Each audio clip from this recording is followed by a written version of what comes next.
Welcome to Overwatch, and welcome to another episode of Coffee Break. I've got my coffee, I'll have a slap.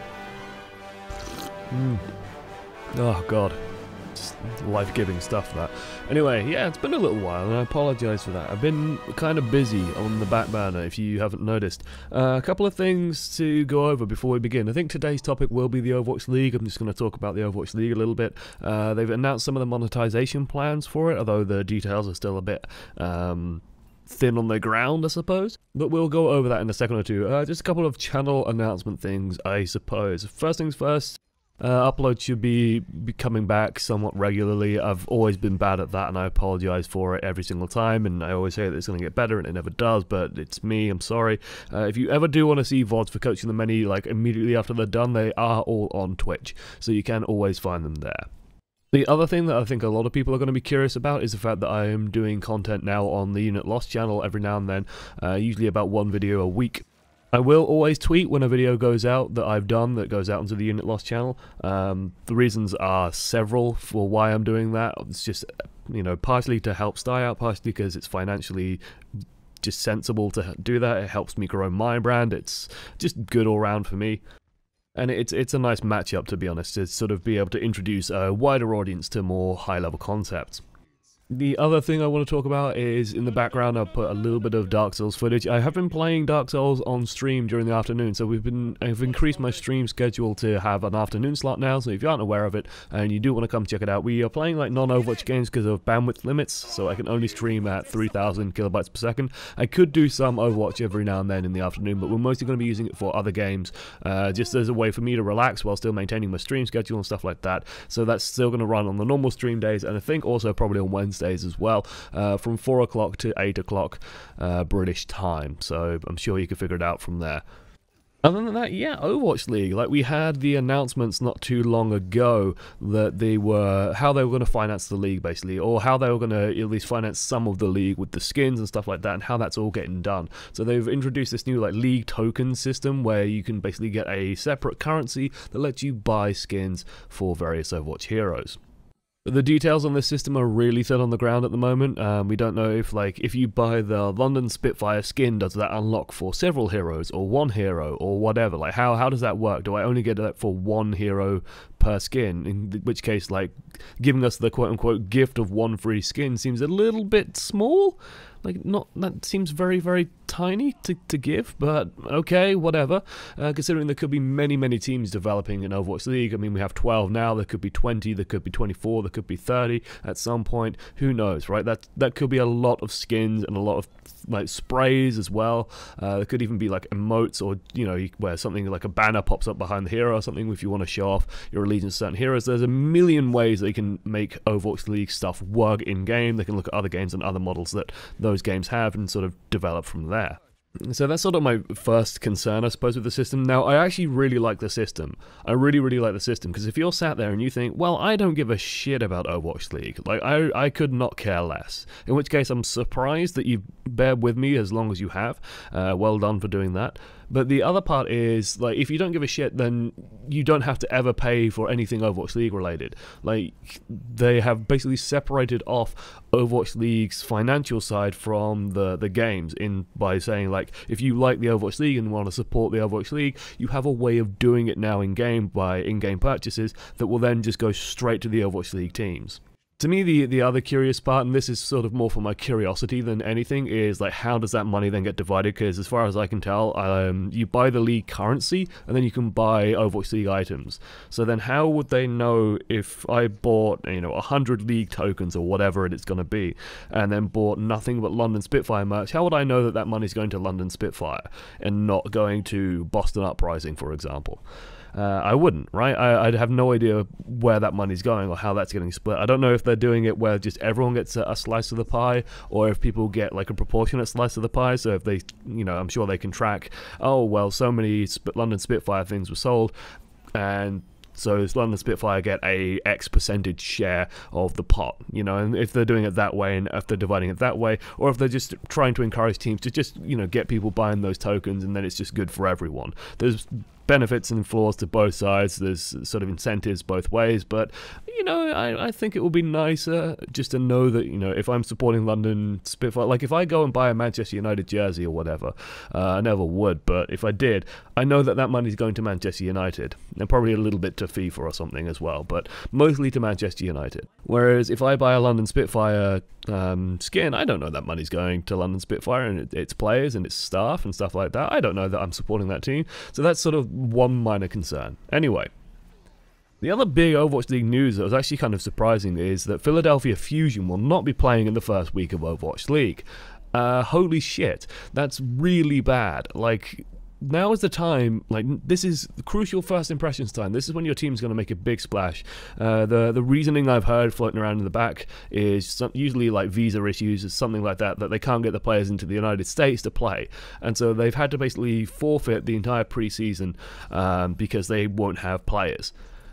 That's really bad. Like, this is the time that they need to make a splash and to, like, go, oh my god, these guys are really good, these guys are really cool. I guarantee that some players will have a standout performance in this preseason, and that's all that people will talk about in the esports, in the Overwatch esports side of things is, oh my god, did you see X do Y?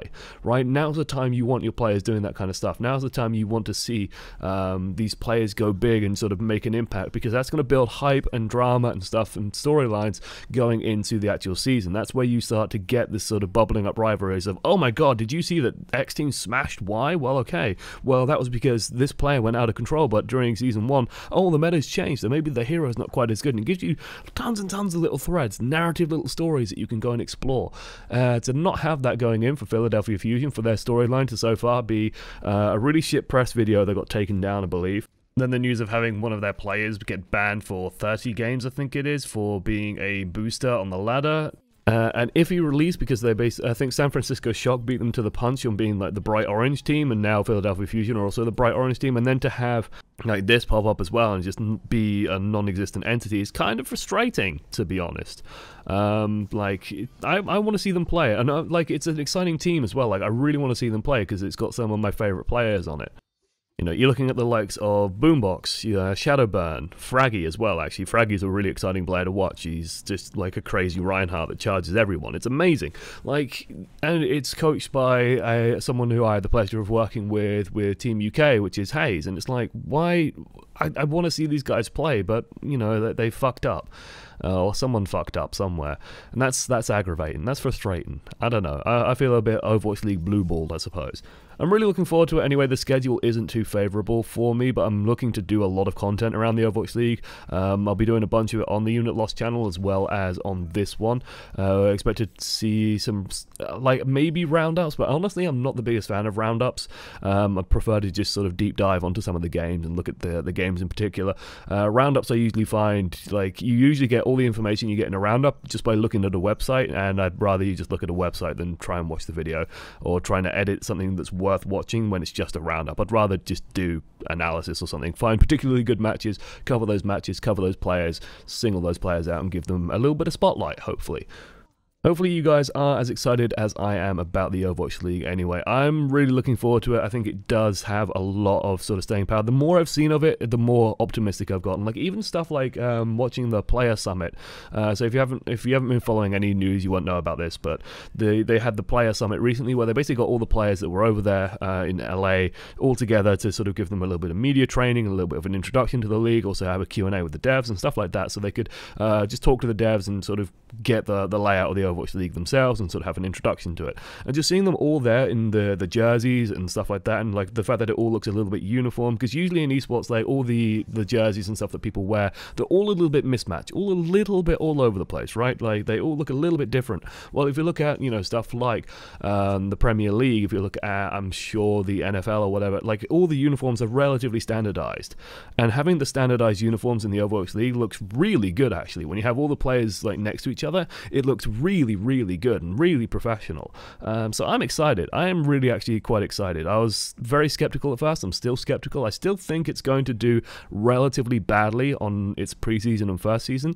It won't have blowout numbers. It won't just like blow everyone's socks off. I think it'll be relatively understated, relatively small, but interest will build over time. Of course, it does lead us back to the elephant in the room, in which case, you know, what is the Overwatch League in aid of? What is the purpose of the Overwatch League? The purpose of the Overwatch League at the end of the day is to get people playing Overwatch, and to get people excited about Overwatch. Like, that's, at the end of the day, like, aside from just being an exciting competition, it is there, like, at the end of the day, esports is there to sort of drive the gaming industry in a certain way. Like, the excitement of it and the hype of it and finding great esports is all part of it, but these games want to be successful esports to drive the success of the game, and it always, to me, loops back to the issue of, well, with Overwatch, they've got to fix competitive. They've got to start banning out toxic people. And I think I summed it up very well on a stream I had recently, where I got very frustrated because we were playing in a game where we were winning and we were doing really well, and then someone just decided that he was just in-game to cause chaos and throw. Basically, he was picking randomish heroes anyway, and then he started talking a load of shite in chat and stuff like that. And my brain just sort of broke down at this point, and it just went, why is his ability to do this and his quote-unquote freedom to pick whatever he wants and then start shouting abuse and stuff, why is he allowed to get away with this so much? We're like 7 or 8 seasons into Overwatch now. You know, we're getting very, very deep into the competitive ladder season now. It's time to start getting rid of people. It's time to start banning it. Why is his ability to throw and troll and be a dick so enshrined and protected over my ability to just try and play the game in a competitive way on the competitive ladder? Why is that so heavily enshrined? And I think I just broke on a stream. And that's partially because I've been streaming a lot more, so I've been a little bit tired going into the evening streams, but it's still crazy to me. And yeah, I just hope that they can fix it. I just hope that they can shore up the competitive experience, because it's all good and well people turning around and saying, well, it's the players being toxic, but is it? Is it really? Is it all down to that? Or is there something that could be done? I think there's something that could be done on several fronts. Remember, be positive out there, guys. Like, we can help with the solution. Well, not all of it, but we can help, so we should help where we can. Otherwise, guys, thank you for listening all the way to the end. It's been slightly rambly, a little bit all over the place, but why not? Thank you for tuning in. I've been Josh's one voice amongst many. Let me know if you guys are A, really pissed off at ladder. I'm sure you all are. B, if you're excited for Overwatch League. Like, that to me is sort of the big thing. Are you excited for it? Are you interested for it? Who are you supporting? Because I'm supporting the London Spitfire more than anyone, and then sort of Dallas Fuel is my Atlantic division, sort of, yeah, go Dallas. I think Dallas will do really well, although, you know, I think that the Korean-centric teams are also going to just stomp everyone out. But Dallas Fuel, there's hope out there. There's a lot of good teams, though. Houston Outlaws as well, one to watch. I think Houston Outlaws should do very well. Hopefully they do very well. I'll see you guys very soon. Anyway, thank you for watching to the end. I have been Josh, as one voice amongst many, and I'll see you all next time. Toodles.